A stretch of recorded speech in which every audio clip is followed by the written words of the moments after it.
또 성도님들 오늘 또 많이 오셨는데 오늘 크게 은혜 받을 줄로 믿습니다. 아멘. 예, 은혜는 하나님이 주시지만 받을 때 우리가 마음을 활짝 열어야 되겠죠. 사모하는 영혼을 만족해 하시는 하나님께서 오늘도 여러분 한 분 한 분을 만족시켜 주실 줄로 믿습니다. 아멘. 감사하고요. 말이 길어지면 그렇죠. 목사님 제 본문 안 읽어도 되죠? 자기가 본인이 하겠답니다. 너무 감사하고요. 우리 권혁빈 목사님에 대해서는 여러분들이 아마 아시는 분들도 많이 계실 겁니다. 우리하고 좀 멀리 떨어져 있지만 전에는 이제 그 얼바인 온누리교회를 담임이라고 그랬는데 거긴 책임이라고 그랬던가 뭐 그랬던데 어쨌든 목사로 섬기시다가 약 4년 전에 그 시드 교회라고 새로 교회를 개척하셔서 지금 정말 그 동네에서 불같이 일어나고 있습니다. 오늘 제가 잠깐 교제했고 저도 뭐 목사님하고 죄송합니다. 개인적으로 많은 친분은 없어요. 그냥 멀리서 바라보고 참 귀한 분이다. 언젠간 한번 좀 뵙고 교제했으면 좋겠다. 그런데 오늘이 그날이었습니다. 그래서 많은 이야기를 듣고 싶었는데 제가 말려들었어요. 제가 말려가지고 제 얘기만 했어요. 내가 굉장히 손해본 느낌 오늘. 그래서 오늘 말씀을 통해서 오늘 목사님을 다 좀 알고 싶습니다. 오늘 하나님께서 보내셨을 때는 분명히 주시는 애가 있을 줄로 믿고요. 우리 권 목사님 나오실 때 사랑합니다 하는 마음으로 크게 박수 부탁드리겠습니다.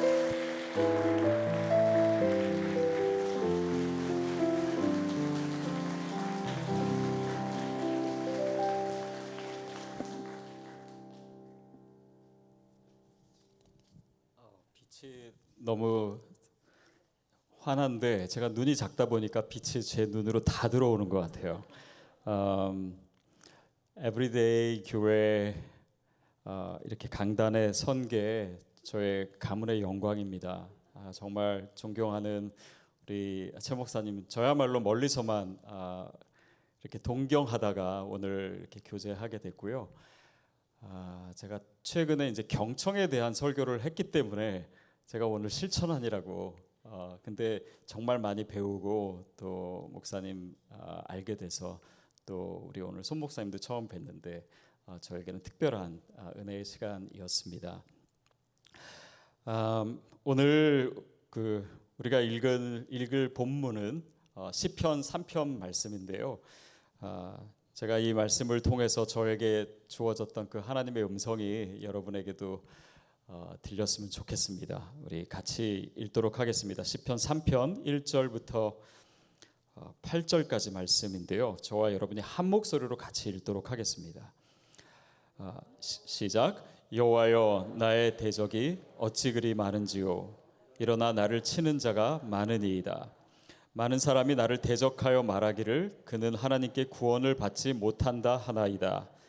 여호와여, 주는 나의 방패시요 나의 영광이시요 나의 머리를 드시는 자이시니이다. 내가 나의 목소리로 여호와께 부르짖으니 그의 성산에서 응답하시는도다. 내가 누워 자고 깨었으니 여호와께서 나를 붙드심이로다. 천만인이 나를 애워싸 진친다 하여도 나는 두려워하지 아니하리이다. 여호와여, 일어나소서. 나의 하나님이여, 나를 구원하소서. 주께서 나의 모든 원수의 뺨을 치시며 악인의 일을 꺾으셨나이다. 구원은 여호와께 있사오니 주의 복을 주의 백성에게 내리소서. 아멘. 오늘 시편 말씀은 다윗이 자기의 아들 압살롬으로부터 피해서 도망가면서 지은 시입니다.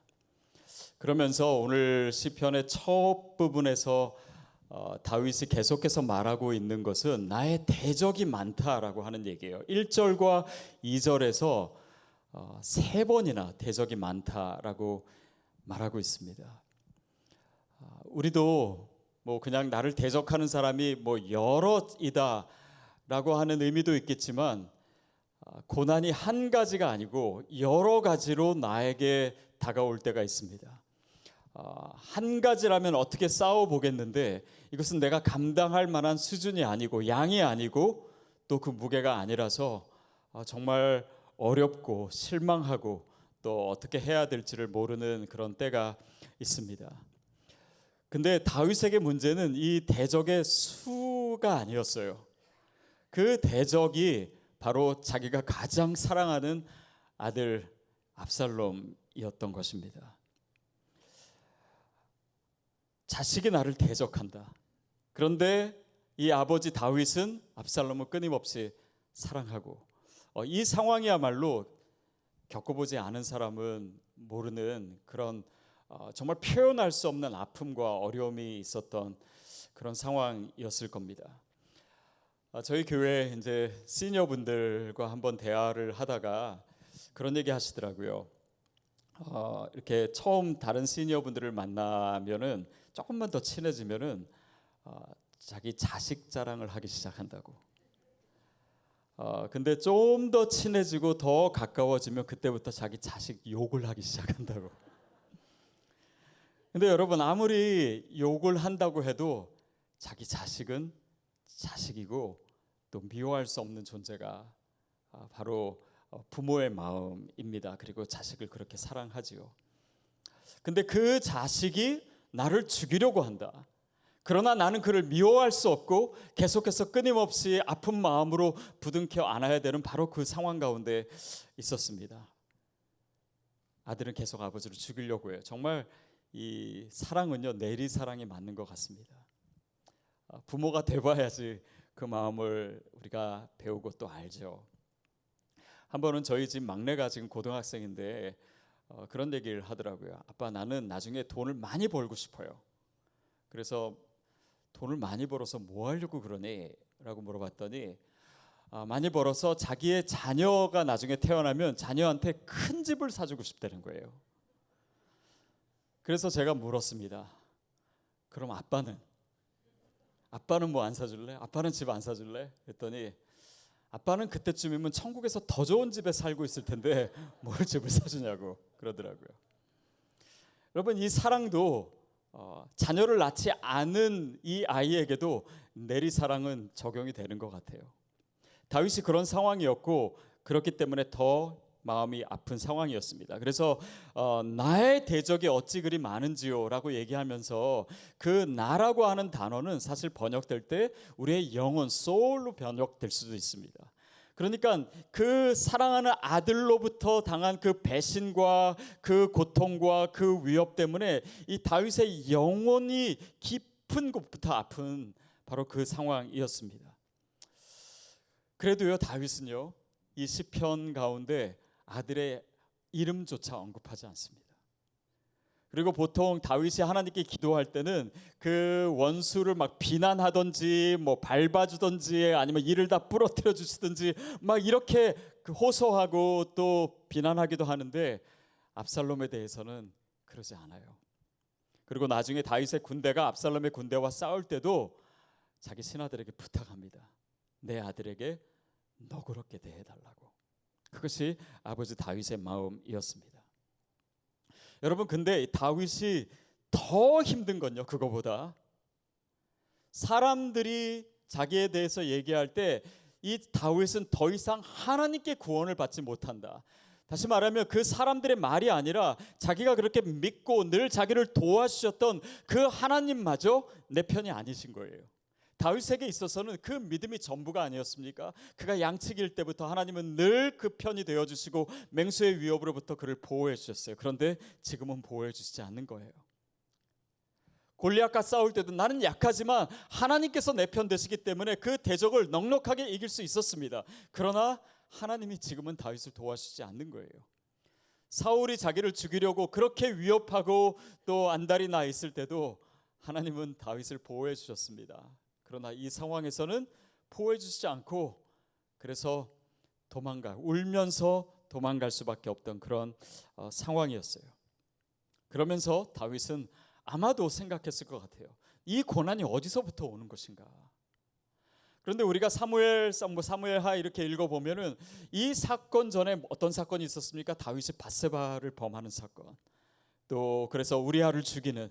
그러니까 다윗에게 있어서 그 치명적인 죄의 연장선에서 벌어졌던 일이기 때문에 또 자책했을 것입니다. 내가 그 죄를 저질렀기 때문에 하나님께서 더 이상 내 편이 되어주시지 않는 것 아닐까? 그 죄가 이제 씻을 수 없기에 더 이상 하나님께서 나의 편이 되어주시지 아니고 나를 그냥 내버려 두신 거 아닌가? 왜냐하면 고난 당할 때 그 이유에 대해서 생각했을 때 뭔가 깨름직한 것이 있으면 그것 때문에 우리는 더 괴로운 것입니다. 더구나 나의 전부라고 생각했던 그 하나님이 내 편이 아니라고 생각한 이 다윗의 그 영혼의 절망, 또 그 영적인 고통, 그것이 총체적으로 다윗을 둘러싸고 있었기 때문에 대적이 너무나 많다라고 고백한 것이 아닌가 싶습니다. 결국은 나중에 우리가 알게 되지만 하나님이 내 편이 아니다, 하나님이 나를 버리신다, 하나님 더 이상 나를 사랑하시지 않는다, 바로 이런 것은 다윗이 다시금 회복하게 되는 그런 하나님에 대한 지식, 그러니까 그것이 회복됐을 때 이 두려움과 이 한숨과 이 절망은 사라지게 되죠. 다시 말하면 하나님을 아는 지식입니다. 그 하나님이 어떤 분인지를 내가 이 고난 가운데 잠시 잊고 있었기 때문에, 여러분 어쩌면 오늘 우리가 어려운 상황 가운데 있을 수 있습니다. 그러나 이 고난의 무게가 너무나 크고 이 상황 속에 내가 집착되어 있을 때 내가 알던 하나님, 내가 경험했던 하나님이 잠시 내 감각 속에 잡히지 않기 때문에 내가 두려워하고 내가 염려하고 내가 한숨 쉬고 있는 거 아닌지, 오늘 그 하나님을 향한 그 아름다운 또 참된 지식이 이 밤에 회복되기를 축복합니다. 그래서 3절에 다윗이 이렇게 고백하기 시작합니다. 우리 3절 4절 말씀 다시 읽겠습니다. 시작. 여호와여, 주는 나의 방패시요 나의 영광이시요 나의 머리를 드시는 자이시니이다. 내가 나의 목소리로 여호와께 부르짖으니 그의 성산에서 응답하시는도다. 자, 그런데 분위기가요 갑자기 반전이 일어납니다. 대적의 수가 많고 사람들에게 하나님이 나를 구원하시지 않는다, 그런 비난 가운데 한숨 쉬고 절망했던 이 다윗이 갑자기 그 하나님을 고백하기 시작해요. 여호와는 나의 방패시요 나의 영광이시요 나의 머리를 드시는 자이시니이다. 자, 어떻게 왜 이런 반전이 갑자기 일어났을까요? 뭔가 어떤 사건이 있었을까요? 아니면 뭔가 이렇게 분위기가 바뀔 만한 뭔가 다른 것이 있을까요? 근데 제가 아무리 찾아봐도 그 간격에 뭐가 없어요. 근데 달랑 한 가지 있는 게 뭐냐면 2절 끝나고 가로 열고 셀라라고 하는 것이 있습니다. 이 셀라라고 하는 것은 사실 학자들도요 정확하게 무슨 뜻인지 잘 몰라요. 근데 이것이 아마도 살랄이라고 하는 어근에서 왔을 것이다. 근데 이 살랄의 뜻은 뭐냐면 그냥 쉬는 거예요. 그냥 한숨, 그 한 박자를 쉬는 거고 호흡을 고른다라고 하는 의미입니다. 다시 말하면 이 셀라는요 읽는 게 아니에요. 잠시 멈추는 것입니다. 그냥 단지 호흡을 가다듬는 것이 아니라 하나님을 떠올리는 거예요. 내가 아는 하나님, 내 삶에 함께 하셨던 그 하나님을 떠올리는 그 묵상 가운데 반전이 일어나기 시작하는 것입니다. 다시 말하면 이 슬픔과 통해의 끝자락에서, 그의 고난과 위기의 그 한 가운데서 하나님을 떠올리게 된 것입니다. 그러고 보니까 내가 아는 하나님이 바로 이런 분이지. 나의 방패이시지. 그렇지, 내가 그렇게 고난받고 어려운 상황 또 맹수의 위협 가운데 있을 때 나의 방패가 되었었던 분이지. 내가 죄 짓고 힘들고 그리고 스스로에게 절망했을 때 하나님께서 나의 영광, 나는 그냥 양치기에 불과했는데 이새의 아들 중에서도 가장 작은 자였는데 나를 이렇게 이스라엘의 왕으로 삼아주신 하나님이시지. 그러니까 그분은 나의 영광이시지. 그것을 다시 생각하기 시작하는 거예요. 내가 물론 죄지었고 하나님 앞에서 정말 부끄러운 존재이지만, 그래서 머리를 숙일 수밖에 없는 존재였지만 그 하나님은 항상 내 머리를 들게 하시고 나에게 그분의 영광을 회복시켜 주셨던 그 하나님이시잖아요. 그 내 머리를 드시는 하나님이시다. 그것을 고백하는 거예요. 여러분, 이것을 신학적인 용어로 뭐라 그러냐면요, 초시간성 영적 기억력이라고 합니다. 이런 단어 처음 들어보셨죠? 제가 만들었기 때문에 처음 들어보셨을 거예요. 초시간성이란 건 뭐냐? 다윗이 과거에 경험했던 하나님이에요. 내 삶에 오래전에 내가 체험했던 하나님이 나에게 말씀하시고 나에게 다가오셨던 그 하나님이요. 그 고백을 현재의 상황과 나아가서 나의 미래를 향해서 선포하는 거예요. 그것이 영적인 기억력입니다. 그 하나님을 떠올릴 때 그 하나님은 과거에 단지 내 지난 시간 가운데 머물러 계신 하나님이 아니라 오늘 나의 하나님이심을 믿습니다. 그리고 이 상황 가운데 이것을 넘어서서 그 미래에 역사하실 하나님을 지금 내가 그분을 다시 내 삶의 자리로 모시는 거예요. 저는 우리에게 그런 믿음이 필요하다고 믿습니다. 하나님이 우리에게 주신 은혜의 축복이에요. 하나님은 과거와 현재와 미래를 다 초월해 계시기 때문에 우리의 생각처럼 우리의 시간의 흐름 가운데 머물러 계신 분이 아니기 때문입니다. 더욱이 다윗에게 있어서는 그 하나님이 그냥 단지 공부로 배운 하나님이 아니라 내 삶을 통해서 경험한 하나님이에요. 내 삶을 통과하신 하나님이에요. 그렇기 때문에 더욱더 확실하기 때문에 오늘 그 하나님을 고백하는 것이 더 파워풀하다라고 하는 것입니다. 여러분, 오늘 여러분의 삶에 역사하셨던, 우리의 과거를 수놓으셨던 하나님을 다시 한번 떠올려 보십시오. 그 성경 가운데 나타났던 그 하나님을 다시 한번 되새겨 보십시오. 그 하나님에 대한 지식이 회복되는 가운데 다윗처럼 내 영혼아, 네가 왜 낭망하고 있지? 내가 왜 걱정하고 있지? 그 하나님이 나의 하나님인데, 그 하나님이 과거에 내 삶에 함께 하셨던 하나님이 지금 나와 함께 하시는데, 그리고 내 앞으로도 내 삶 가운데 주님께서 동행하실 텐데 내가 왜 낭망하고 있지? 내가 왜 절망하고 있지? 너는 너의 하나님을 바라라. 여러분, 그 고백이 오늘 우리에게 회복되어야 합니다. 그래서 그 하나님은요, 우리가 내 상황이 어렵다고, 아니면 우리의 죄 때문에, 나의 연약함 때문에, 나의 부족함 때문에 내 편이 되어주셨다가 안 되어주셨다가 하시는 하나님이 아니에요. 나를 늘 사랑하시는 하나님입니다.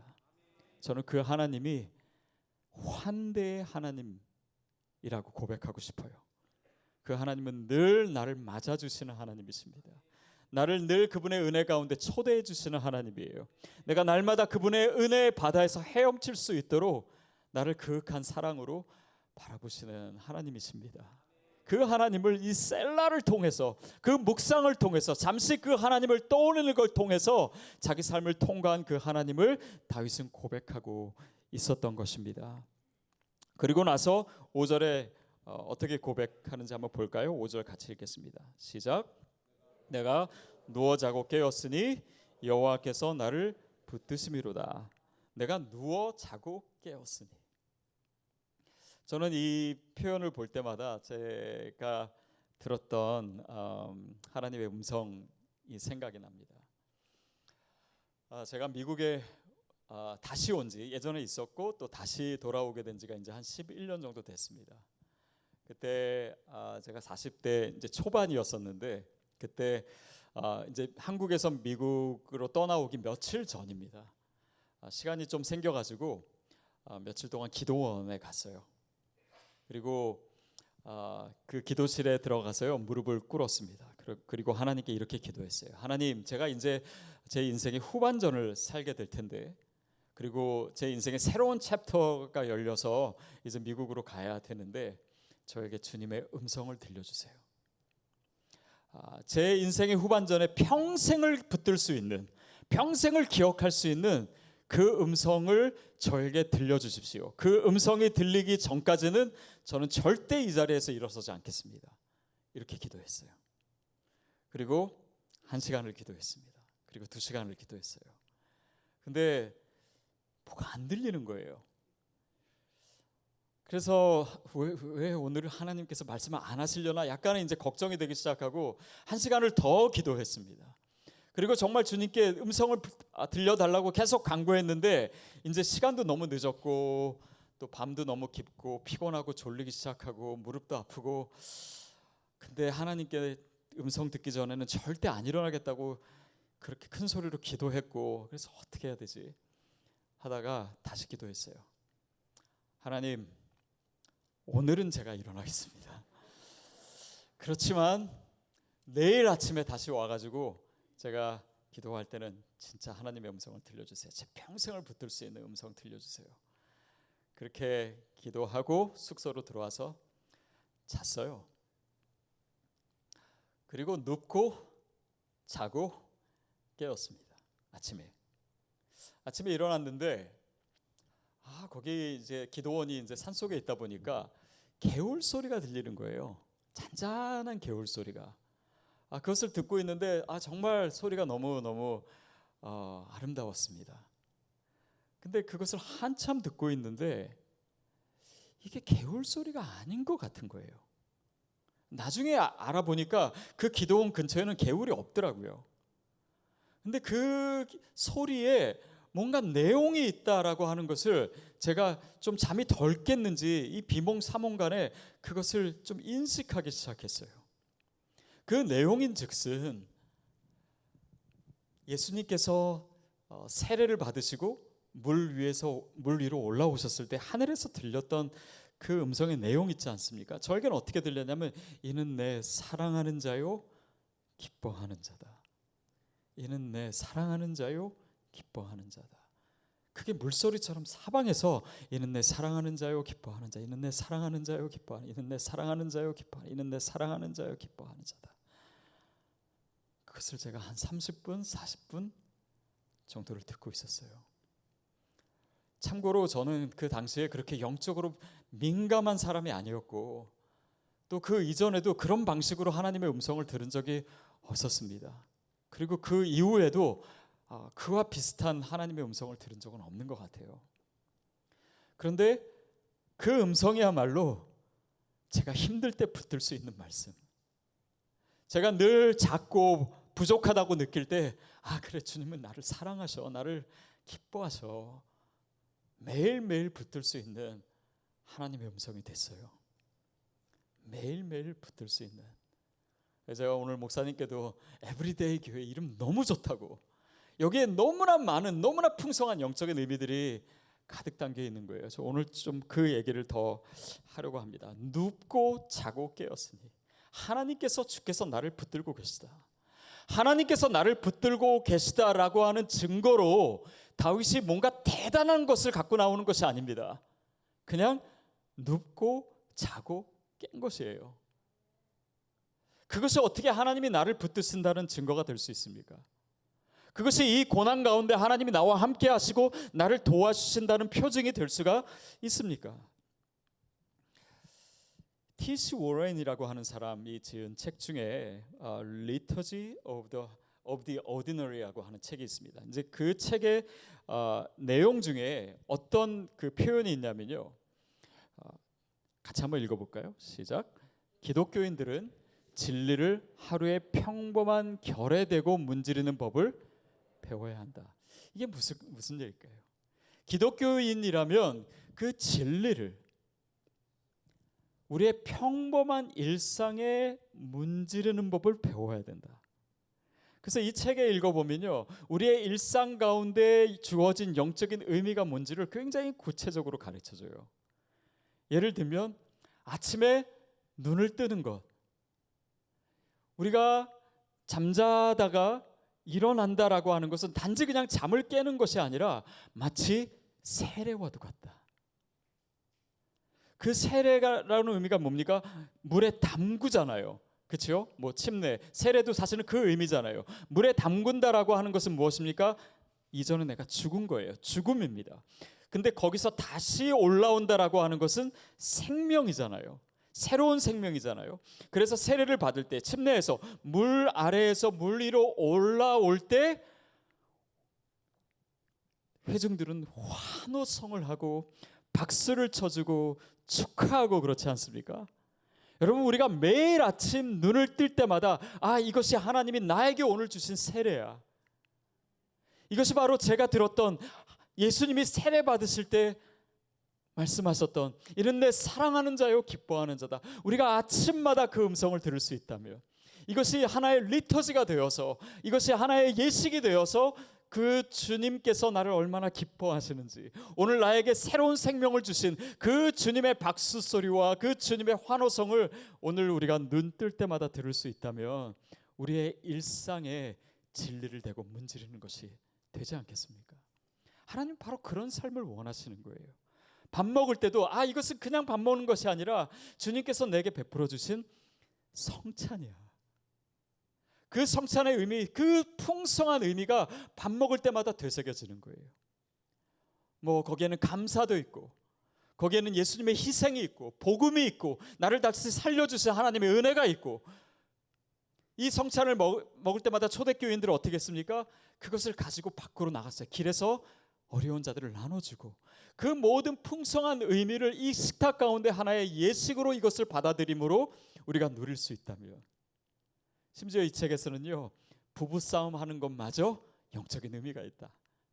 그러니까 우리의 일상 속에서 경험하는 하나님, 매일매일 경험하는 하나님, everyday, 어떤 특별한 사건이 아니라 나의 일상과 매일매일의 그 시간 가운데 하나님의 은혜를 체험하는 그 영성이야말로 하나님이 나를 붙드시는 증거다라는 것입니다. 제가 중학교 때 그때 갔던 수련회가 지금도 기억이 납니다. 수련회도 정말 큰 은혜가 있었어요. 그때 전도사님이 정말 되게 뜨거운 분이라 가지고 니네 오늘은 집에 잠잘 생각하지 마라. 그리고 아예 뒷문을 잠그셨어요. 니네 집에 못 간다. 오늘 정말 성령님 만나기 전에는, 그 기름 부으심을 체험하기 전에는 여기서 일어날 생각하지 마라. 그리고 정말 뜨겁게 기도했습니다. 그리고 제 친구 하나는요, 정말 그때 은혜를 너무 받아가지고요, 막 바닥에서 대굴대굴 굴르더라고요. 그리고 나서 수련회가 끝났어요. 그 다음 주에 교회에 왔습니다. 예배 끝나고 이렇게 있는데 저쪽 그 교회 마당에서 어떤 친구가 막 사운이라고 대굴대굴 굴르고 있어요. 그 수련회 때 은혜 받아서 굴렀던 그 친구가 이제는 교회에 와서 친구랑 사운이라고 바닥에서 뒤굴고 있더라고요. 은혜가 수련회에서 끝난 거예요. 여러분, 물론 우리가 어떤 부흥회를 하는 것도 정말 중요합니다. 그러나 부흥회를 하고 특별 새벽 예배를 하고, 그것은 그 시간에 특별하기 때문이 아니라 그것을 일상으로 가져가기 위함이에요. 주일에 예배를 드리는 것은 주일날 안식일날 거룩하게 지켰다, 거기에 목적이 있다기보다는 이 주일의 예배가 우리의 일상으로, 에브리데이로 흘러가게 하기 위한 것입니다. 그러니까 우리의 일상에서 만나는 하나님, 우리의 모든 순간 가운데 들리는 그 하나님의 음성, 그 하나님과의 그 친밀함과 그 하나님과의 그런 이 사랑과 그 믿음의 고백이 오늘 다윗을 다시 일으켜 세우고 있는 거예요. 한번 생각해 보십시오. 어떤 아버지가 아들이 있는데 아들을 뭐 평소에 집도 안 들어와요. 집들어 안 들어오고 아버지 노릇도 안 하고, 아들이 뭐 청소년기가 됐는데 대화 한 번 없고 연락도 한 번 없다가 10년 만에 들어와서 돈 10만 불을 주는 것과 매일매일 친밀하게 이 아들과 지내면서 그달 뭐 몇십 불씩 용돈을 주는 것과 어느 것이 좋냐 라고 물어보니까 10만 불 주는 게 좋다고. 근데 에브리데이 교회는 그렇게 얘기 안 할 것 같아요. 그렇죠? 뭐가 더 친밀한 아버지와 아들과의 관계입니까? 무엇이 진짜 아버지 됨이고 그 자녀와의 관계입니까? 다윗은 지금 그것을 경험하고 있는 거예요.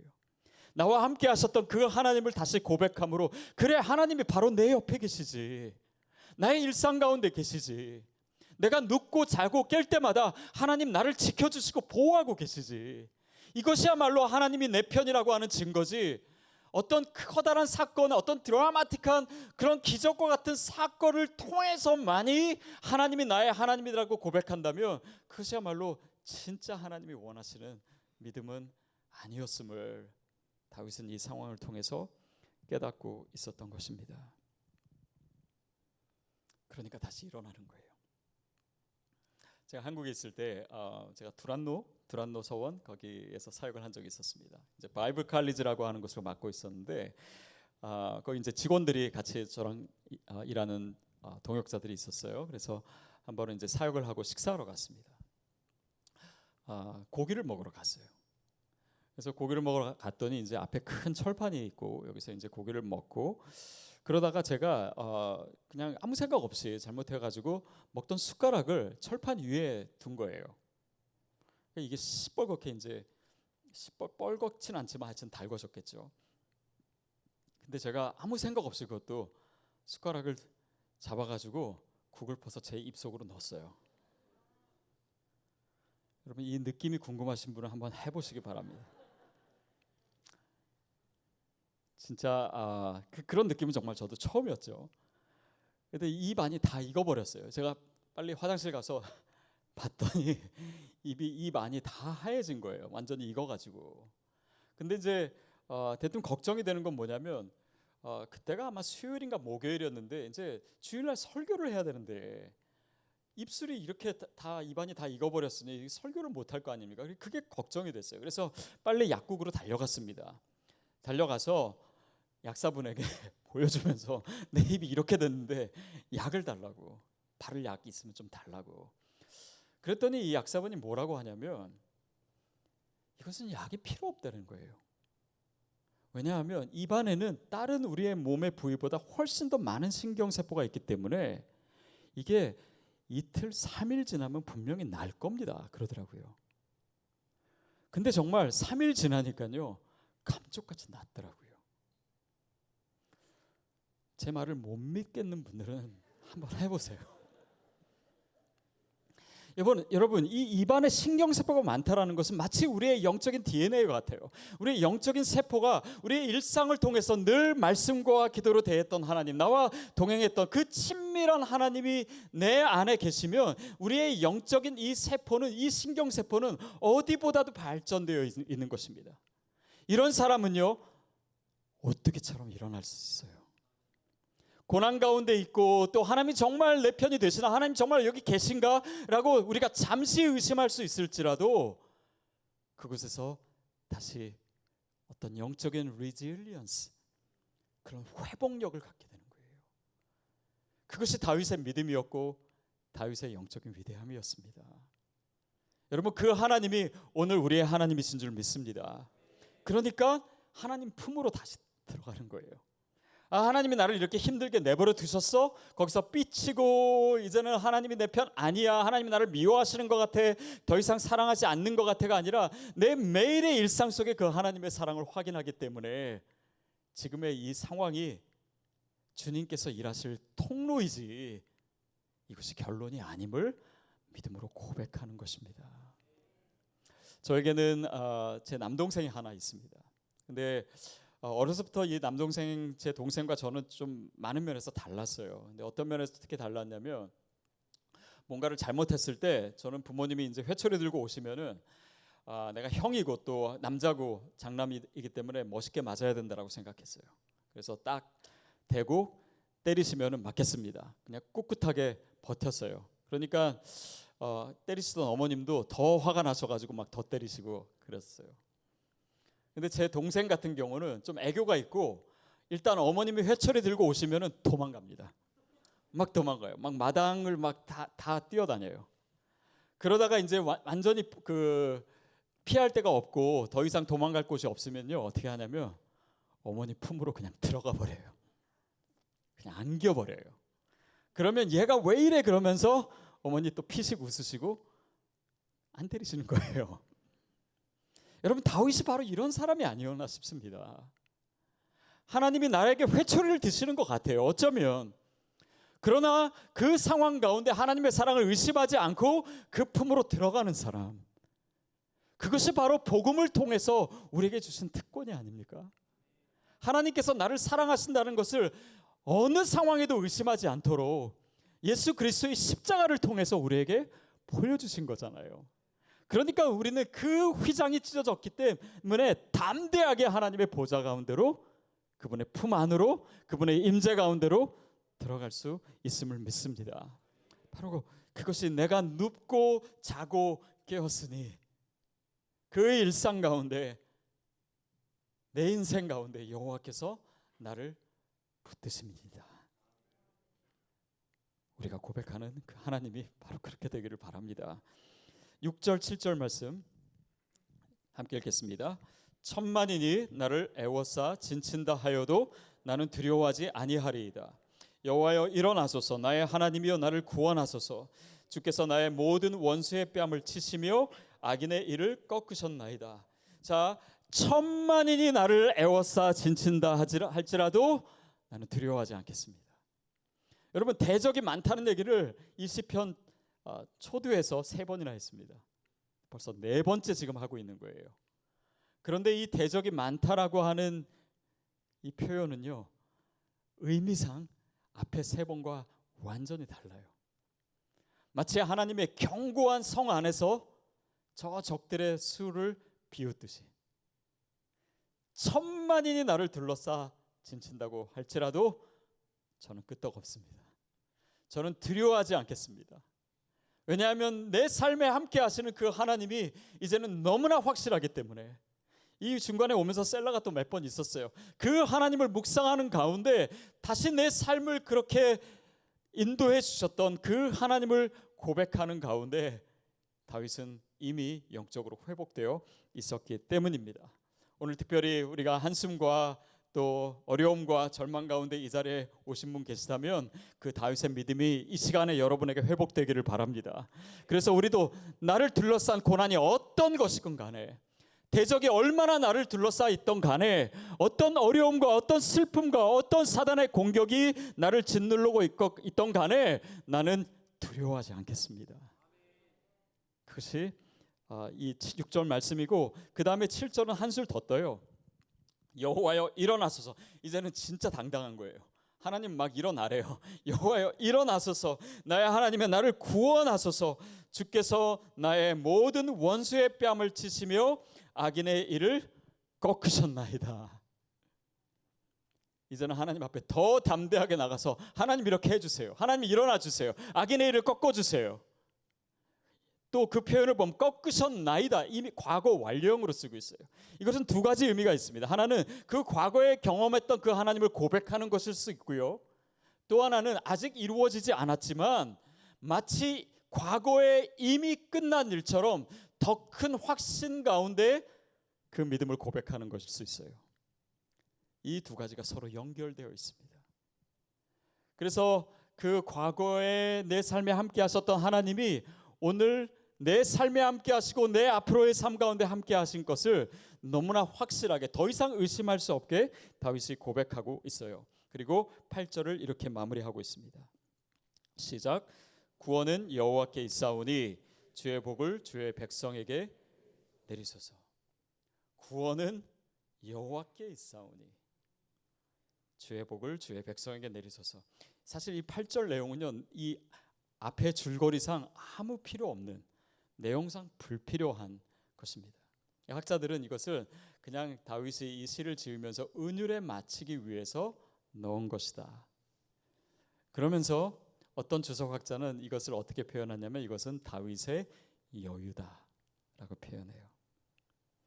이제는 내가 더 이상 하나님을 의심하지 않기 때문에, 천만인이 나를 둘러싸 있는 것 같은 상황에서도 내가 누릴 수 있는 평강이 있기 때문에, 나와 함께 하시고 나에게 말씀하시고 나를 사랑하시고 나를 기뻐하시는 하나님에 대한 의심 속에 더 이상 갇혀있지 않기에 여유를 부리는 것입니다. 여러분, 그 여유가 저와 여러분에게 있게 되기를 바랍니다. 그러면서요, 다윗은 더 이상 자신의 얘기를 하고 있지 않습니다. 이제는 자신과 같이 고난 가운데 있는 자들을 초대하고 있어요. 다시 말하면 주의 복을 주의 백성에게 내리소서. 그러니까 그 복수를 언급함으로 자신과 같이, 또 오늘 우리와 같이 그런 어려움 가운데 절망하고 한숨 쉬고 있던 사람들을 초대하고 있습니다. 여러분, 이것이 하나님의 환대를 경험한 사람의 증거예요. 우리가 hospitality, 그러니까 환대를 얘기할 때 이 단어가 라틴어 호스페스라고 하는 동사에서 온 것입니다. 근데 이 호스페스라고 하는 이 단어는요, 주인이라고 하는 뜻도 있고 손님이라고 하는 뜻도 있어요. 동시에 이 한 단어로 다 표현합니다. 다시 말하면 하나님이 나를 환대해 주세요. 그때 나는 손님이에요. 그러나 그 하나님의 환대를 경험한 사람은요, 그 하나님의 환대를 경험한 그 증거로 호스트가 됩니다. 다른 사람을 내가 경험했던 그 환대의 하나님의 임재 앞으로 초대하는 거예요. 그들을 향한 하나님의 구원과 그들을 향한 하나님의 격려와 그들을 향한 하나님의 음성과 하나님의 위로의 통로가 되는 것입니다. 그래서 환대하는 삶이 돼요. 저는 오늘 우리의 고난의 의미가 나에게서 끝나지 않게 되기를 바랍니다. 정말 하나님이 나를 그렇게 기뻐하시고 도와주셨던 하나님이라면 그 하나님의 같은 고난과 어려움 가운데 있는 그 사람들의 삶의 자리에서 여전히 동일하게 일하고 계심을 나의 입술뿐만 아니라 내 삶을 통해서 증거하는 것, 거기가 우리의 고난의 목적이고 의미입니다. 그래서 하나님이 저와 여러분을 환대의 사람으로 세우시기를 원하세요. 그럴 때 정말 다윗을 통해서, 그 시편을 통해서 지금까지 수많은 사람들이 하나님을 만나듯이 저와 여러분의 인생을 통해서도 그 환대의 하나님을 정말 수많은 영혼들이 경험하게 되는 그런 축복의 통로가 되기를 주님의 이름으로 축복합니다. 같이 기도하겠습니다.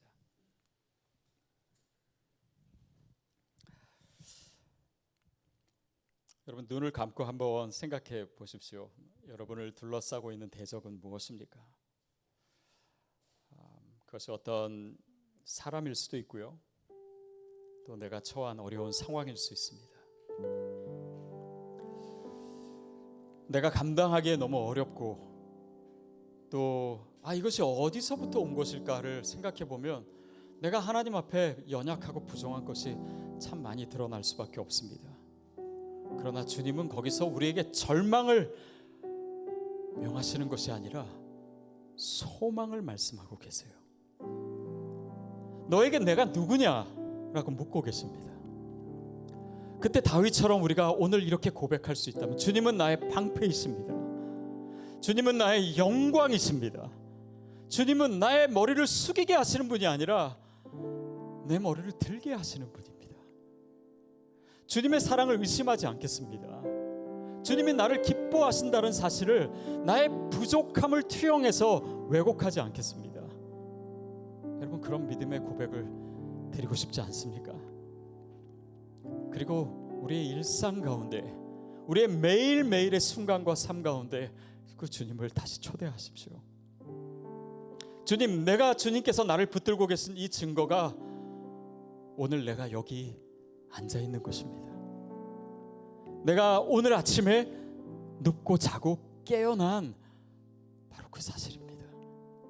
오늘 내가 주님 앞에 나와서 예배하고 있는 바로 이 모습이 증거입니다. 우리의 일상의 자리에서 그 하나님의 붙드시는 증거를 붙들 수 있다면 오늘 하나님께서 저와 여러분을 일으켜 주실 거예요. 주님, 내가 다시 일어서기를 원합니다. 더 이상 주저앉은 상황에서 그냥 한숨 쉬고 있지 않겠습니다. 더 이상 그냥 고아처럼, 하나님이 내 아버지가 아닌 것처럼 살지 않겠습니다. 다윗처럼 고백하고 담대하게 주님 앞에 일어설 수 있도록 이 시간 우리의 믿음을 고백하며 그 하나님에 대한 지식을 선포하며 이 시간 함께 통성으로 기도하겠습니다. 함께 기도하겠습니다. 하나님 아버지, 주님 앞에 우리가 더 가까이 나아가기를 원합니다. 하나님, 나를 둘러싼 대적들이 많습니다. 하나님, 나를 비웃는 자고 또 조롱하는 자도 있었습니다. 주님, 그러나 내가 여기서 낭망하지 않는 것은 주님은 나의 방패이시오, 나의 영광이시오, 나의 머리를 드시는 자이심을 내가 알기 때문입니다. 내가 믿음으로 고백하기를 원합니다. 주님, 내가 주님께 부르짖으며 나아가오니 주님 응답하여 주시옵소서. 하나님, 내 삶을 통과한 그 하나님에 대한 참된 지식으로 내가 주님 앞에 다시 서기를 원합니다. 이 시간 다시 고백하며 나아갈 때 하나님, 우리의 주님을 고백하는 우리의 입술을 축복해 주시옵시고 우리의 믿음 가운데 더 충만하게 임하여 주시옵소서. 그리고 그 하나님에 대한 고백을 오늘 내 삶을 향해, 나의 미래를 향해 선포할 수 있는 그 담대함과 믿음을 허락하여 주시옵소서. 주님, 그렇습니다. 내가 눕고 자고 깨었으니 여호와께서 나를 붙드심입니다. 하나님, 주님께서 나를 붙들고 계시는 것이 오늘 내가 살아가는 이 모든 일상과 내 모든 순간 가운데 그 증거가 있음을 주님 다시 한번 고백합니다. 성령님 임하여 주시옵소서. 하나님, 주님 앞에 더 가까이 나아가기를 원하고 정말 주님과의 그 친밀한 관계 가운데 있기를 원합니다. 내가 오뚜기처럼 다시 일어서기를 원합니다. 하나님, 내 일상과 그 평범한 삶 가운데 나와 함께 하시옵소서. 주시옵시고 나와 동행하시고 나를 도와주시옵시고 나의 피난처 되신 그 하나님을 고백하는 가운데 오늘도 그 주님의 사랑을 내가 누리기를 원합니다. 주님의 기쁨을 누리기를 원합니다. 그 일상 가운데 하나님 나에게 베푸신 그 아름다운 예식들을 내가 기억하기를 원합니다. 성령님 나에게 임하여 주시옵소서. 그럴 때 모든 두려움은 사라지고 천만인이 나를 두려워하여 사주신다 할지라도 내가 두려워하지 않으리라고 고백한 다윗처럼 하나님 그 믿음으로 내가 나아가기를 원합니다. 성령님 임하여 주시옵소서. 여호와여 일어나 주시옵소서. 여호와여 나를 구원해 주시옵소서. 오 하나님, 이미 나의 삶 가운데 함께 하셨던 하나님이 오늘 내 삶에 또 내일 내 삶에 항상 함께 하실 줄 믿습니다. 성령님 임하여 주시옵시고 다윗처럼 우리가 찬송하며 기뻐하며 춤추며 주님 앞에 정말 가장 아름다운 믿음의 모습으로 서 있을 수 있도록 성령님 역사하여 주시옵소서. 오늘 절망 가운데 이 자리를 찾은 자 있습니까? 오늘도 한숨 가운데 주님을 붙드는 자 있사옵나이까? 오 하나님, 그 믿음을 축복해 주시고 오늘 다윗에게 주셨던 그 생동력과 그 믿음을 우리 가운데 허락하여 주시옵소서. 하나님, 주님이 오늘 나의 하나님 되심을 다시 고백합니다. 하나님, 더 이상 좌절하지 않겠습니다. 더 이상 낭망하지 않겠습니다. 두려워하지 않겠습니다. 주님, 오늘 내가 눕고 자고 깨었으니 내 모든 삶의 순간에, 내 모든 일상의 자리에, 내 모든 매일의 삶에 함께 하시는 주님이 계시기에 내가 두려워 떨지 않겠습니다. 하나님, 오늘 그 믿음으로 일어선 하나님의 자녀들을 축복하여 주시옵소서. 성령을 부어 주시옵소서. 주의 능력을 부어 주시옵소서. 담대함을 주시고 용기를 주시고 믿음 위에 믿음을 더하여 주시옵소서. 그래서 정말 내 삶 가운데 하나님의 일하심을 오늘도 보게 하여 주시옵시고 나를 통해서 나를 받아주시고 나를 사랑해 주시고 나를 환대해 주신 그 하나님을 증거하며 고백하며 많은 영혼들을 초대하며 살아가는 우리의 삶이 되도록 나의 삶을, 나의 고난마저 주님께서 사용하여 주시옵소서. 감사드리며 예수님의 이름으로 기도하옵나이다. 아멘.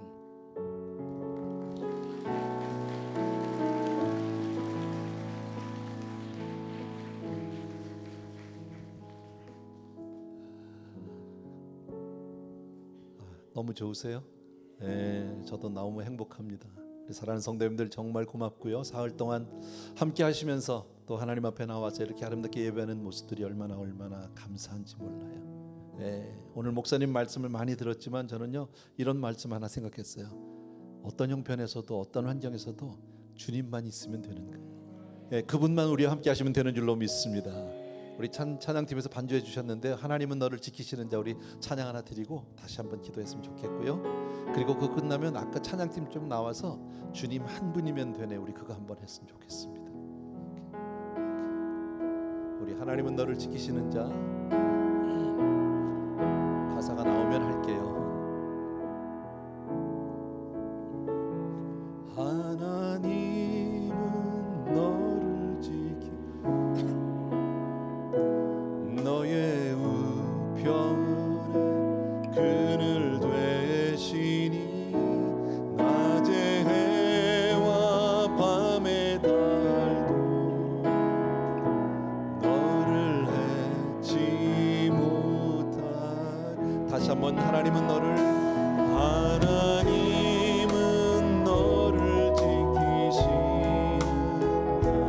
너의 우편에 그늘 되시니 낮의 해와 밤의 달도 너를 해치 못하리. 눈을 들어 산을 보아라.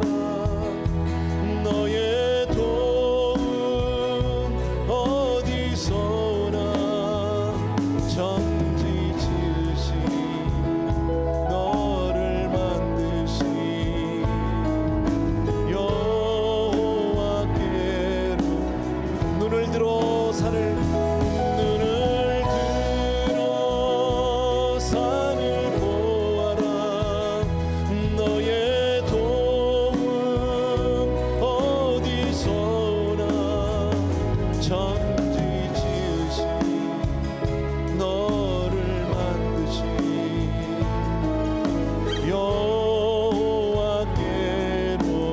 다시 한 번만 눈을 들어 산을 보아라. 너의 도움 어디서나 전기 지으신 너를 만드신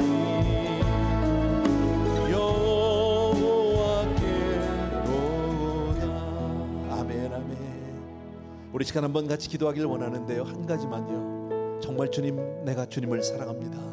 나와 함께 하시고 영원까지, 끝까지, 세상 끝날까지 우리와 함께 하시면 그 약속의 말씀 우리가 늘 잊지 않게 하시고, 주님 때때로 우리에게 그 사인을 주시고 우리에게 그 표적을 주셔서 주님이 나와 함께 하심을 분명히 깨닫게 하여 주시옵소서.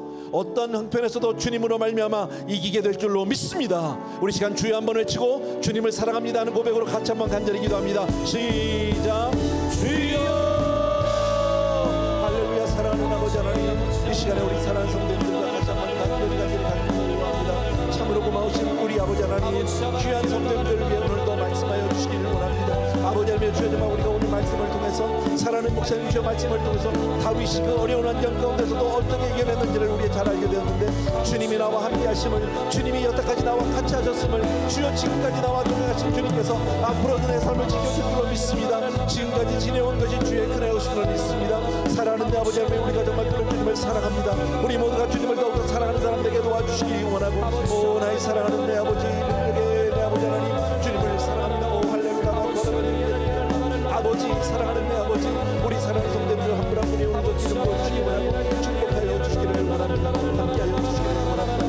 주님을 찬양합니다. 오 사랑하는 아버지, 정말 우리 사랑하는 성도님 오늘도 귀한 말씀을 위해서 하나님 또 한 번 더 내 위에 오늘 같이 진심으로 감사합니다. 내 사랑하는 주님, 정말 우리가 끝날 날까지 주님 손 꼭 붙들고 주님과 걸어 동행함으로 주님이 나와 함께 하심을 주여 분명히 보게 하여 주시옵시고, 세상은 그 증거를 알지 못해도 주여 나와 함께 하신 주님을 알고 늘 담대히 나가며 하나님 앞에서 늘 당당한 사람이 되게 도와주시기 원하고, 이 세상을 주여 주님이 이기신 것 같이 우리도 주님으로 말미암아 세상을 넉넉히 이기는 그런 믿음의 사람들 다 되어 주시도록 주여 도와주시기를 원합니다. 할렐루야. 주님을 사랑합니다. 주님을 찬양합니다. 주님을 경배합니다.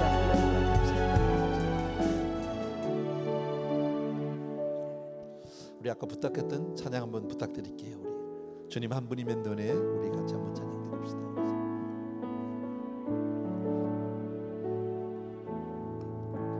세상의 시험이 나를 덮칠 때 이겨낼 힘 없어 무너질 때 나에게 오신 그분의 사랑의 손이 나를 회복시키네. 어찌할까 몰라 방황할 때 어둠에 잠겨 있을 때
주님 그분만이 날 일으키시네.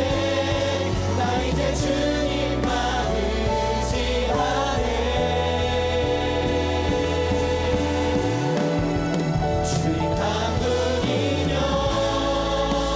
나는 되네. 주님 한 분이면 나는 되네. 어떠한 어려움이 다가와도 내게 주님 한 분이면 되네. 주님 한 분이면 나는 되네. 주님 한 분이면 나는 되네. 어떠한 시련이 다가와도 내게 주님 한 분이면 되네. 주님 한 분이면 주님 한 분이면 나는 되네. 주님 한 분이면 나는 되네. 어떠한 어려움이 다가와도 내게 주님 한 분이면 되네. 주님 한 분이면 나는 되네. 주님 한 분이면 나는 되네. 어떠한 시련이 다가와도 내게 주님 한 분이면 되네. 아멘, 아멘, 아멘.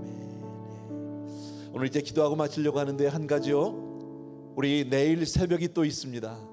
여러분 아시는 대로 귀한 선교사님 두 분 모셨잖아요.